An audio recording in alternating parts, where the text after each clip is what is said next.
everybody, Alexander Morgan here, but my friends call me Schmorgle.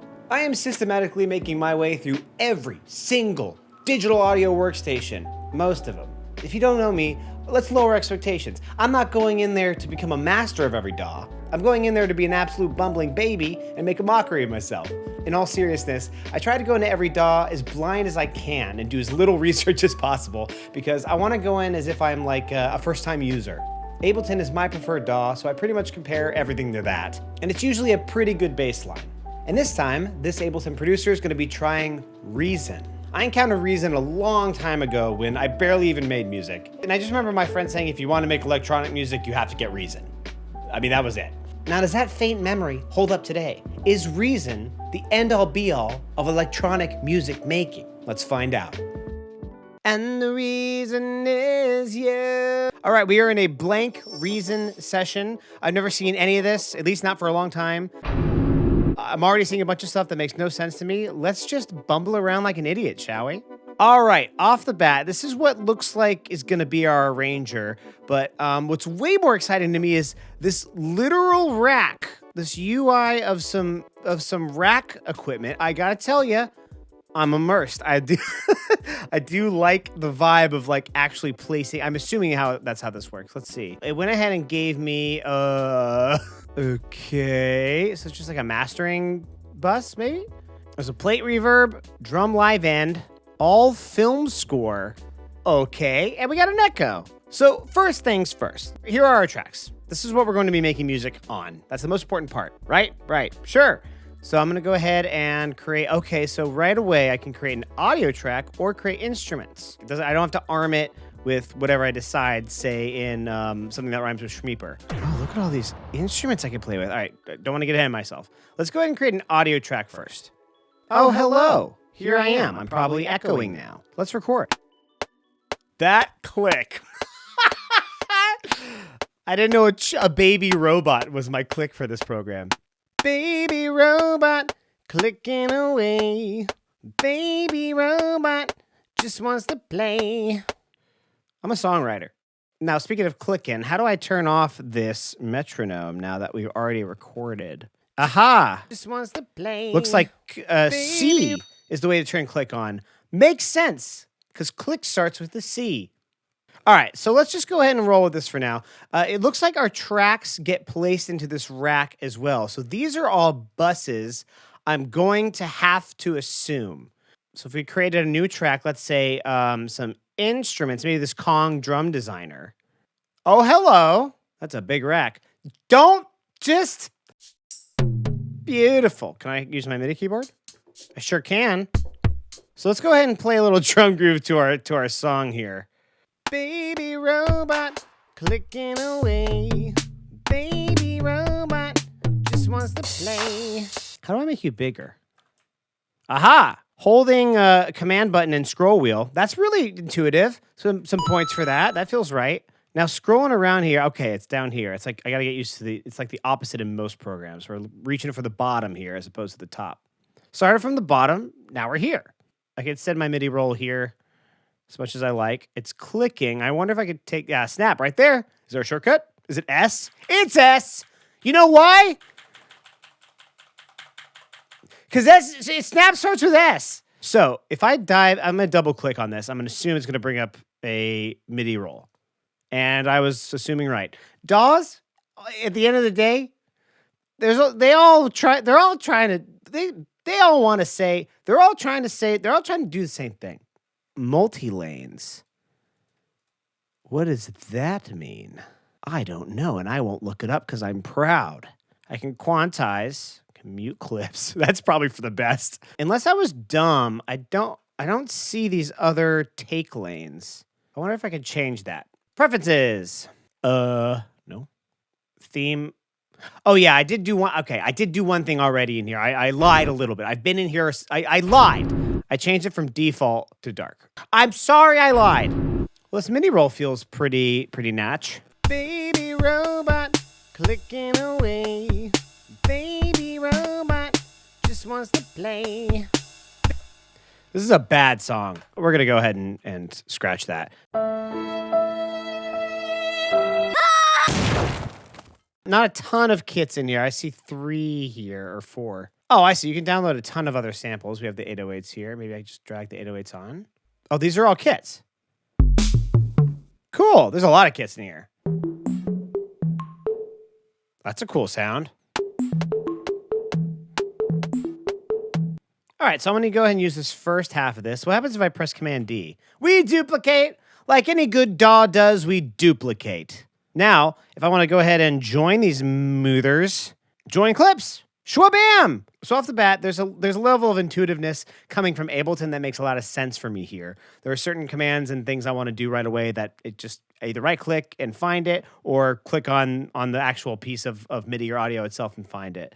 Here are our take lanes. It looks like after I activated this alternate take thing, that's how we get our different lanes. We're going to go ahead and add a few audio tracks. I'm going to go ahead and try dragging in samples. Okay, there we go. No problemo. How do I make it? There it is. I'm sure there's maybe a shift command. Yeah, it is. Intuita. Whoa, whoa, whoa, whoa, whoa, whoa. We'll throw in a snare. All right, so we have a little basic loop here. So let's hop in here. Oh, I see. You can do a little comping here. Hell yeah! Comping! Oh, I've discovered some buttons. W is the pencil tool, so I'm going to guess I can draw in shit and then delete them all. Whoa, whoa, whoa, whoa, whoa, whoa, whoa. Too far, too far, too far, too far, too far. Not messing with the pencil tool again. We have an eraser. We have a slicer. Whee! Mute tool. Mute! All right. I'm sure if I remembered all these little commands, it'd probably be useful on the fly. Why don't I go ahead and start trying to add some effects to one of these things? Let's maybe add some stuff, some sauce to the snare. Oh, wow, there's a bunch of stuff built in here. Holy moly. Pulverizer.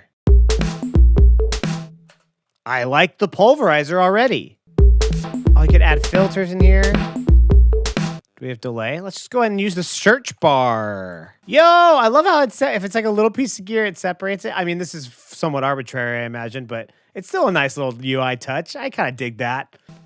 So as far as I can tell, you can't really change the color of this delay, but it's a solid delay otherwise. Whoa, hold on a stinking second. I hit tab instinctually because I thought it was an Ableton. You could show the back of all the plugins and reroute them, I'm assuming. I always find it so funny when UI does this.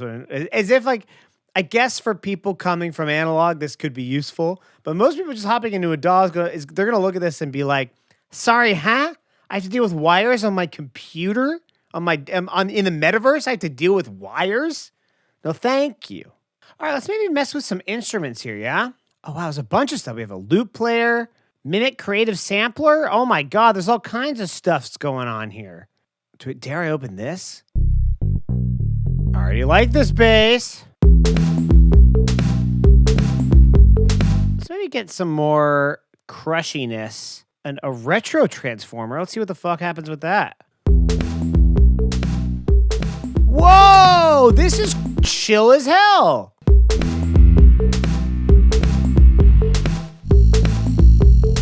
So we got a little thing going here. Let's maybe start messing with some of these synths, shall we? Let's try this Europa, Lopa, whatever.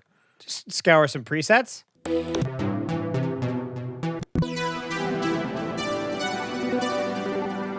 Wow.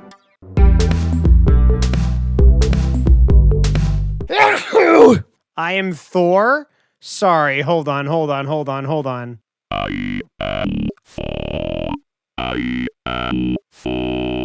This Thor polysonic synthesizer has a patch that says its own name. It gives itself identity. Hi, Elon Musk. What are you doing here in my fucking DAW?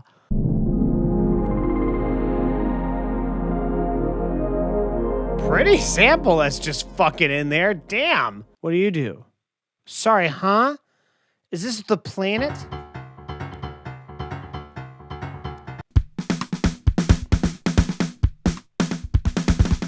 This is cool as shit. I guess this all represents different types of patterns or like different algorithms of all these factors. It's like a visualizer sequencer.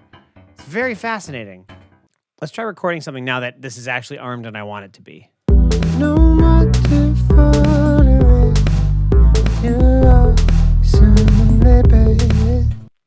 you are. Double click and you have your take lanes here. Pretty smooth. Oh, you can drag the whole take around too. I like that. Now, is there a way to just get to like a mixer? Hello. Oh, wow. Professional. So basically what this feels like to me off the cuff is that it's like a mix of like FL and Ableton with a little bit of Pro Toolsiness in there. All right, I think I've seen enough to have a first impression. I might watch video, dive back in here, and then maybe take another stab. We're gonna see. I didn't, but I do think I got a pretty good sense of what this program is about. It really does feel like a nice hodgepodge of all the other ones I've tried so far. The most obvious thing to me, out of all the DAWs I've done, is that it, out of the box, feels the most ready to just like get in there and make some sound. Even if the sound is bad. But everything right out of the gate feels fairly intuitive, especially if you've used a DAW before. But even if I hadn't used a DAW before, like you have everything right there on the right side of the menu to start clicking on things and hoping something makes a sound or a soft synth or whatever. And as I began to part the curtains a little bit, I found that the general workflow seems to present itself really easily. So I'm a fan, especially of the soft synths. I'll probably make a separate video on this, but Reason is very easily integrated into every other DAW. And for the price, not only is it a really competitive DAW, but just a competitive group of soft synths to have in your repertoire. In all honesty, this is probably the program I'm most excited to jump back into. But what are your favorite programs? What do you want to see me jump into and make a complete ass out of myself with? Let me know in the comments. Also, if you like this kind of content, make sure you leave a subscribe. It really helps out a lot. Lastly, as you saw at the top of the video, I have an EP coming out August 26th. You can pre-save it right now. Go click that link. Pre-save seems stupid, but it really goes a long way in terms of Spotify looking at who they're gonna put in their playlist. So help a buddy out. All right, that's it for me. I'll see you in the next video. Peace.